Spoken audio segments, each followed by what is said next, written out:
Welcome to Chanel Connects. I'm Yana Peel, President of Arts, Culture and Heritage at the House. For Season 5, we journey to La Pausa, Gabrielle Chanel's villa on the French Riviera. We'll hear artists and innovators discuss the future of creativity and the innate curiosity that powers their work. In this episode, 3 Michelin-starred chef and UNESCO Ambassador Mauro Colagreco connects with artist and maverick Matthew Lutz-Kinoy.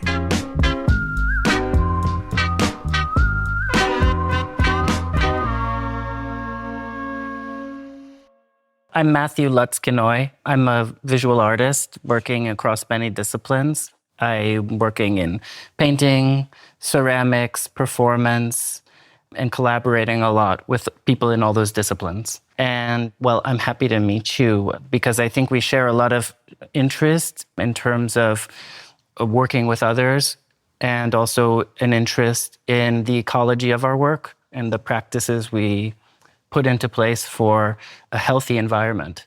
Well, pleasure to meet you.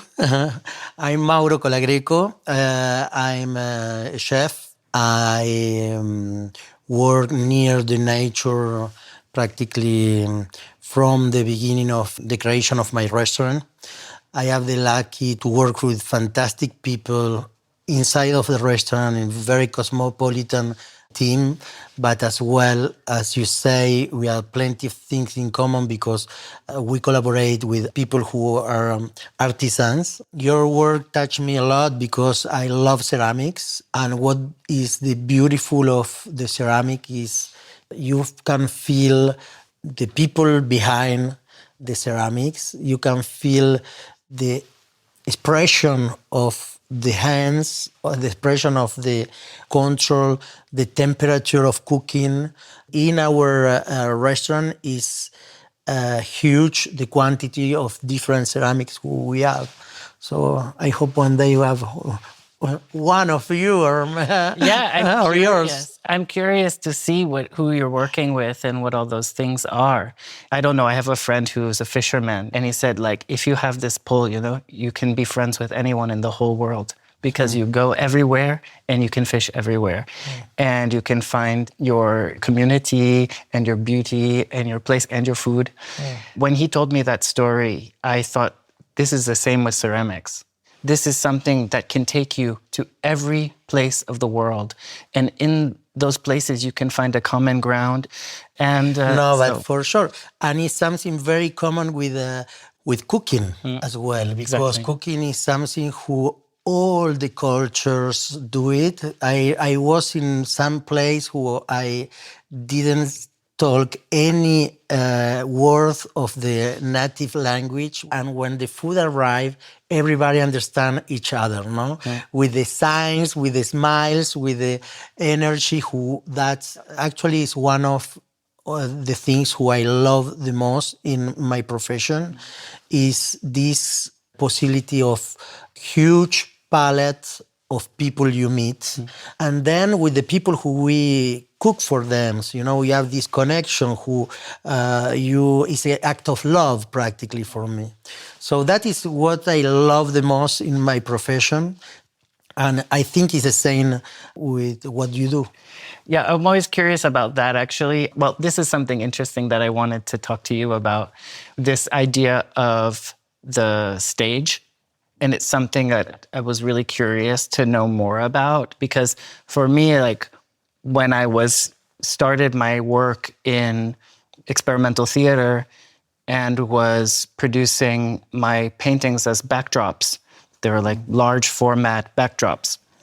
And I would fold them up and put them in the back of a taxi, show up at a nightclub, stretch them in the nightclub, organize the dance, and then, okay, time's up, and then everything collapsed down and go home. And I was working with musicians like Sophie and other artists like Chelsea Culprit. We were working in nightclubs curated by Hendrik Volkerts and in museum auditoriums with Lauren Cornell. And this type of temporal space was so interesting to me. And then when the pottery began in my work, and it started with my collaborator, a friend of mine named Natsuko Uchino, and we worked together doing ceramics. And the plate became this stage. Like it became this platform. And I realized like, okay, you can have like, it can also, because it's like expanding, it's a multiple. So like, it's something that kind of expand and contract. You have like a stack of plates, you kind of spread it out, you create this kind of platform, and then it kind of collapses again. But what do you say about this movement between the plates? Is the movement for me as well in what happened in a table? Yeah, exactly. The stage in the table, no, and room. We open the plates and the party happen. Yeah. No, the people are happy. Yeah. It's crazy how in a restaurant that can happen twice a day. When I've organized dinner events and things like that, it's like I make it, like I do it rarely, So it's always like a big effort. Like I make all the ceramics, I have to find the chef, I have to find the people to work with, I make the paintings, all this stuff. And the last one I did in London, we did actually I was very amazed because here in La Pausa, you have these ceramics laying around the house. This is a specific type of ceramic that I was researching going between England and Japan that started as a dialogue with the Mingei movement. And when I saw those plates here in the house, I was like, oh my gosh, this is so crazy. Wow. So the last project I did with those ceramics, we worked in London. We produced everything in London. We researched historical British techniques of decoration and plate production. And then we worked with British food and British chefs from this restaurant, Café Deco. And so we worked with them to create the menu and create the evening. And so, but what I meant to say is that each time is kind of, it's almost like I make this script, to kind of construct this kind of event or a thing that's kind of centered. But like in your case, it's so continuous. Do you think like, okay, this season, I'm going to focus on this subject? Once a year, we make a program for the year. And what's the starting point of the program? Like, how do you say, okay, this is the thing that informs everything? Can be different things. For example, many years ago, I wanted to deep in the seaweed universe.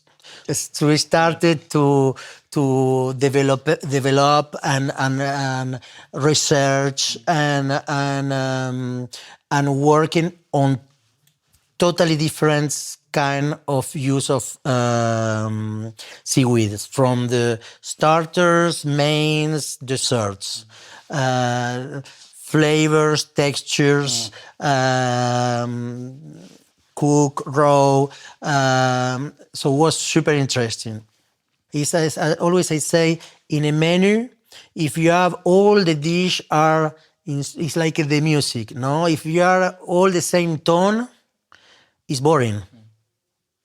But you need, this high and low in a menu, because that give to the guests this emotion, Mm-hmm.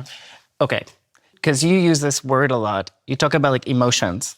I always feel I'm kind of conscious of the construction of space, like the restaurant is a constructed space. You create a kind of space of experience. Yes. And so inside of this controlled environment, you are playing games, Yes. You're playing with the audience, you're playing with their feelings, you're playing with their perception. But inherently, you are dealing towards, a kind of politic of ecology. You discuss biodiversity, extinction. And so, this conversation is deeply prescient and political. You must come to me, Lester, because it's totally what we try to do, and I'm totally convinced we can change the world to the good or to the bad, depending on what we decide in the future on what we will eat, and we need to decide now. It's not in the future, it's now. Yeah. It's practically even too late, but it's crazy how the nature changed, fast and become live. Yeah. But it's for sure a political action, and is what we try is to express of course, it's a moment of joy, No, must to be a moment of joy when you go to the restaurant. But I need this moment of practically cries in the experience, the shock in the experience. And I looking always for this little shock to provoke the guests in something more deeper, more out of the box of the wall of the restaurant. And we have two phases because we are as well producers. We are farmers. I say always, I make the comparison between la mode. No, you dress your body for external. And I dress your body inside. It's what you say. No, it's very, very powerful. But how you can dress with the amazing dressing is very important for me. This aspect of confidence to put something in your body. Oh, like you have to make this safe space for them. Yes. Definitely. For me, I think about this, and maybe you think about that with food, is like the hybridity and the possible like kind of hybridity and philosophies about human interaction. Of course, and it's what happened in with me in Mirasur when I'm Argentinian born, training in France, moved to Menton when I was 28. In a place who I never be before. When I arrived, I didn't know the seasons here, the products, the producers. So it was for me like a star from a white page, totally free.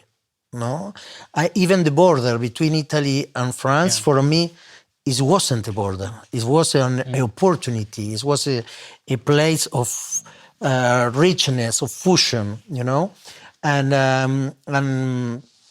more I was involved in this vision, and more I understood the opportunity and the liberty I was lucky to live. More I understand the way of the creation of and the tradition and the evolution of the traditions. No, and this mix of cultures, this immigration, these contaminations, who is part of the from the beginning of the history of the humans, and to be part of that, of this evolution, is continuous evolution. Even you as a farmer, I studied that. The millet, who is Milo in the wheat and the flour. Yes, they're moving because the movement of population thousands of years ago, because the climate change already.